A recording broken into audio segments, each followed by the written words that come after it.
Hey team, today we're going to go over 4 basic escapes from when your opponent is in mount position.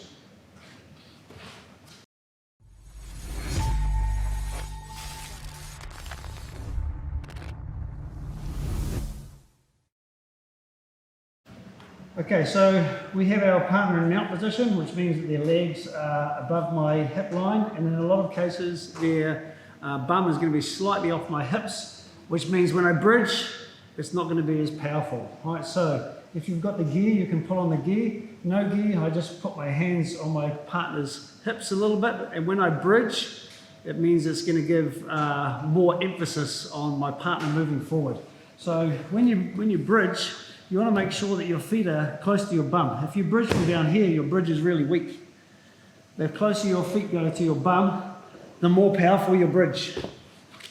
Okay, and even if your partner doesn't go forward, this is when you want to use your hands to pull their hips forward as well. So when I do this, as I pull forward, I make sure that my elbow goes next to my partner's inside of their knee, right near the floor. I know when their hands hit the ground, they have more weight through their hands and less weight through their knees, which gives me an opportunity to do this with my elbow to lift their knee a little bit. So I do this, and I bring this leg underneath, and then I turn.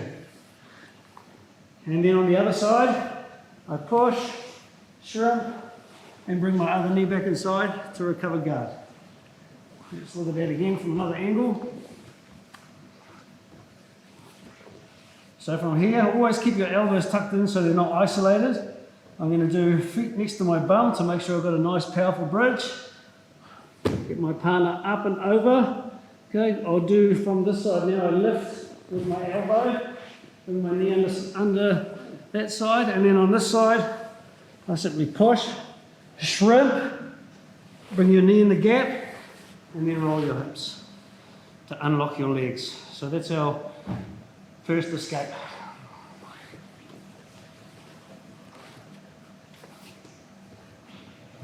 Our second escape is bridge and roll. So we'll move over this way a little bit so we roll. When we roll, we don't go off screen. You're going to start exactly the same, right? So hands on your partner's hips, bum, feet nice and close to your bum. Bridge. As soon as your partner's hand touches the ground, you're going to control the arm. So I want to reach through with both hands, especially no gi. I have to control, and I bring my partner's elbow to my hips. Okay, so the one detail that's going to make your bridge and roll better is your head position. So if I try to bridge and roll like this at the moment, my head's actually getting in the way of doing a really good bridge. So what you're going to do is you're going to move your head out the way so that you can bridge into the gap. Okay, so you're going to push hard off the opposite leg, and you're going to try to bridge your partner over. So I bridge onto my shoulder, over, and then come back to the starting position. So if you want to practice a bridging exercise, you can just do from this, feet close to your bum, okay? Bridge onto your shoulder, onto the side of your head. This is a good exercise to bridge, but you'll notice every time I bridge, I move my head out the way so I can bridge into this hole. Because if my head's here, see how it's stopping me bridging? If my head's out there, I can bridge a lot further. So we'll do that one more time with our partner again. So up, trap the arm, trap the leg, head in the corner, bridge up and over.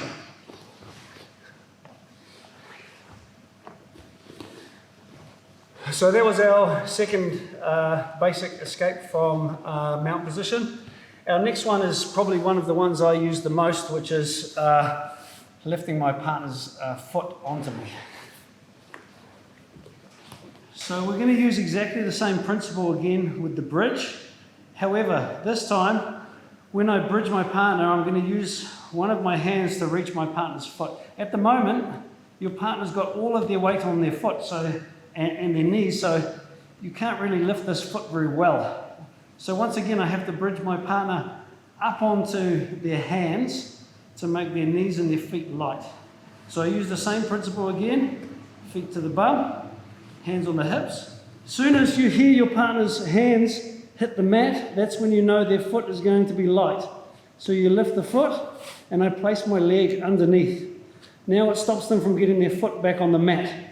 Once your leg is blocking them from getting the foot on the mat, you reach the other leg over, okay? You hook the foot, and then you start turning your hips. So I just roll my hips now. I'm going from my right butt cheek to my left butt cheek. As I'm doing this, I'm going to push my partner's knee into half guard. And then I'll go back to the very first one we did. Push, knee to the hip, and escape. So I'll do it on the other side so you can see. You can do this way, then you can see down here. So bridge, lift, leg underneath, leg over the top. So I'm trapping the foot, and then I use the power of my hips to lift my partner's knee off the ground. As I'm here, I push the knee back inside, push, knee back into the hip, and then get back to closed guard. And our last one is going to be doing something very similar. However, we're not going to use our hands, because sometimes our hands can be tied up, whether your partner's trying to attack you or whether you're trying to defend something. So we're going to do the same foot escape, but without using your hands now. So go with this angle. Okay, so now I've got my hands tied in, or I don't want to use my hands, so I'm still pulling on the hips. However, it's exactly the same principle, but my foot works a little bit different. So my feet go to my partner's bum, I push my partner down onto the ground, I turn onto my side, and then my top leg goes underneath my partner's foot. So it goes where the foot meets the ankle, it becomes another hand. And then you pull that over your leg. Okay, so the motion is here. Under, lift, leg comes underneath to stop them putting it back on the floor, and then as soon as you've done that, the leg comes over and traps again. And now you're in exactly the same position as what you were in using your hands, but you've just used your feet, which means your hands aren't in danger of being caught out or to the side. And then you roll your hips again, push the knee to half guard, and then get back to closed guard. So I'll just show you that foot work one more time from this angle. Okay, so, and you can use this as well with one hand pulling on the hip, one elbow in, but just turn to your side. You need to turn to your side to be able to get this foot in the gap.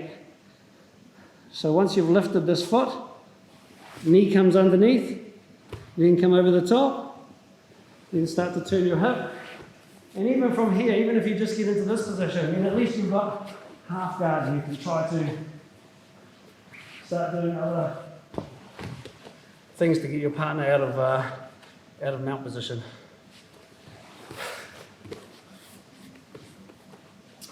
So that's 4 basic escapes from mount position. That's for your blue belt exam. Keep practicing.